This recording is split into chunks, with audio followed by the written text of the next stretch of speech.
రాయలసీమ గడ్డకి ధన్యవాదాలు తెలుపుతున్నాను. నా ఏమైనా తప్పులుంటే నన్ను మీ అందరూ క్షమిస్తారని మనస్ఫూర్తిగా కోరుకున్నాను. కానీ మా ఇతర బ్రదర్స్ వస్తున్నారు, వాళ్ళు మాత్రం ఆశీర్వదించండి. చాలా బాగా పడతారు.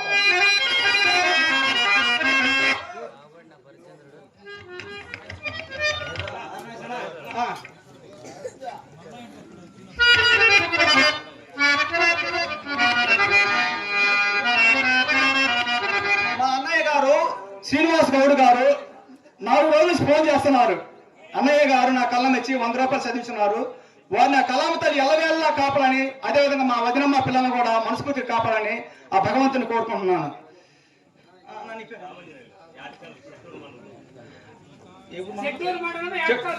చెట్టూరు మండలం రామాంజనేయులు గారు నా కళ్ళ మెచ్చి 100 రూపాయలు చదివించున్నారు. వారు నా కళామ తల్లి ఎల్లవేళ్ళలా కాపాలని మనస్ఫూర్తిగా కోరుకుంటున్నాను. ప్రేక్షక మహాశయులకు నేను అనంతపురం జిల్లా ఆత్మకూరు మండలం ఆర్డిటి టీచరు.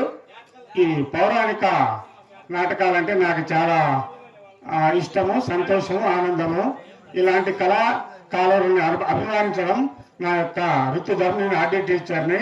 వినకొండ కాలేజీలో లెక్చరర్గా పనిచేస్తున్నటువంటి గుడిపూటి గోవింద్ గారికి నేను 100 రూపాయలు బహుకరిస్తున్నాను. యాటకల్లో తిమ్మప్ప గారు నా కళ్ళ మెచ్చి 100 రూపాయలు చదివించి ఉన్నారు. వారు నా కళ్ళం తల్లి ఎల్లవేళలా కాపాలని మనస్ఫూర్తి కోరుకున్నాను అన్నగారు. మరి రిటైర్డ్ టీచర్ గారు ఈశ్వరయ్య గారు మరి నా కళ్ళ మెచ్చి 100 రూపాయలు చదివించి ఉన్నారు. వారు నా కళ్ళం తల్లి ఎల్లవేళలా కాపాలని వాళ్ళ కుటుంబం చల్లకుండా మనస్ఫూర్తిగా కోరుకుంటున్నాను. వెంకటంపల్లి ధనంజయ పోయిన దానికి 100 రూపాయలు ప్రయత్నం. ధనంజయ అన్నగారు నా కళ్ళ మెచ్చి 100 రూపాయలు చదివించున్నారు.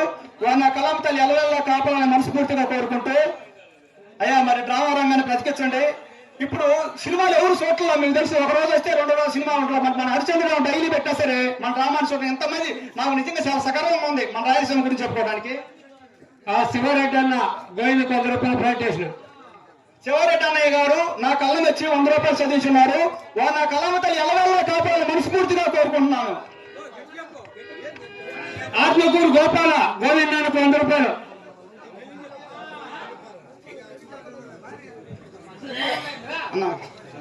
సాకలి లింగప్ప ఎనగాలపల్లి మండలం అన్నయ్య గారు నా కళ్ళ మెచ్చి 100 రూపాయలు చదివించున్నారు. వారిని ఆ కళామ తల్లి ఎలగల్లా కాపాలని మనస్ఫూర్తిగా కోరుకుంటున్నాను. వేపకుంట ప్రాంతం ఆత్మకూరు గోపాల్ గారు నా కళ్ళ వచ్చి 100 రూపాయలు చదివించున్నారు.